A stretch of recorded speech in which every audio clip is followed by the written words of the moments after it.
All right, we're going to take a deeper look at the negotiation process that may be going on between the teachers and the school board. You know, we're all talking, we're trying to get updates, and everybody's blaming everybody. But what is it? If these folks could actually work together, what is it? What are the dynamics that have to happen to make that work properly? Joining me now to talk about that is Andrea Kayne Kaufman. She's a professor of education at DePaul University. She also is a lawyer, so she's got the background for this, and in fact is teaching a course to a whole bunch of teachers who want to be principals. Andrea, welcome to the show. Thank you so much for having me.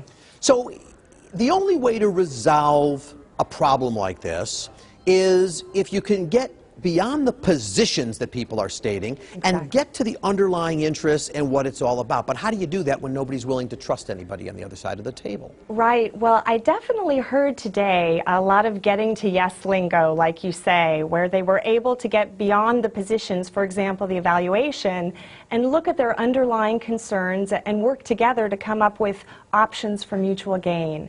But that being said, trust is very important, and I think both sides feel angry and hurt, and they need to work together going forward. So I think one of the things they need to do as they resolve this strike is also build trust and try and work on a constructive working relationship. Now, historically speaking, if you go back before the days of Jean-Claude Brizard, Karen Lewis, you did have that kind of working relationship here with the board and the union, didn't you? Oh, definitely. I mean, if you look at Renaissance 2010, which was a massive charter school initiative, I think Arnie Duncan and Deborah Lynch really had a wonderful working relationship where they were both able to come to the table and carve out new charter schools. A third would be CTU schools, a third, smaller union schools, and a third non-union. And I think they went back and forth, and I kind of think that sort of approach or model is needed because education reform is important, but it's really important to work with teachers who are experts and who are invested, and they need to feel, empowered. Of course, maybe one of the issues, too, is when you get beneath the positions that either side is putting out, in order to get to those underlying values, you have to sort of say to somebody, look, what's important to you? What is this really about? And everybody seems to say it's always about the kids. Mayor Emanuel, it's about the kids. Karen Lewis, everybody, it's about the kids. But if it's about the kids, somebody's got to give. Right. I think that's very true. I mean, in order to get to those underlying issues, it needs to go beyond rhetoric. It needs to go beyond, who has the moral high ground. And they really need to talk to each other in kind of an in-depth, nuanced way. And I really felt like they were doing that today, and both sides seemed very encouraged. And I hope this dynamic will carry forward.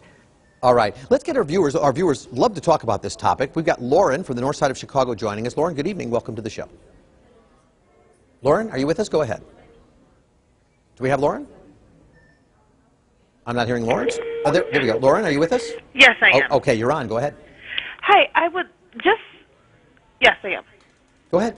Okay, I would just like to know if you guys could just give me a little insight as to why now the strike? When these issues have been going on for so long, why is it now that it's all Rahm Emanuel's fault and we could have done this years ago when Daley was in office? Yeah, you never had a strike under either Daley. I think Father Daley may have had one, but basically not under them. So, Andrea, let me ask you, here's the point, but of course, I guess the union would argue there was a warning. We took a vote, over 75% said we would strike. We gave a 10-day notice. They had notice. They had warning.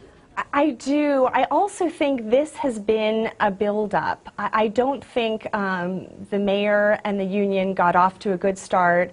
I think there were some real concerns when, the mayor went to Springfield and was successful in getting the vote, the 75% threshold vote changed. I also think there were concerns because the union felt that there were agreed-to pay raises that were disregarded. Good point, yeah. And I also think on CPS's side, I do think, under new CTU leadership, it's sort of a more adversarial kind of style. I think both the mayor and CTU, it's two, tough negotiators. Yeah, it does seem to be competitive versus competitive, not a lot of cooperation going on. Professor Andrea Kayne Kaufman, thanks so much for being with me. Maybe if they can't resolve it tomorrow, they'll call you in. I hope so. Thank you. All right. Well, Well, all right, teacher strike, enough. Rod Blagojevich rose through the Illinois political ranks from state rep to congressman and governor, and now sitting behind bars in a federal prison. Up next, I talk with two reporters who followed his every step. They've written a brand new book, comes out tomorrow. You won't want to miss that book. We'll be right back.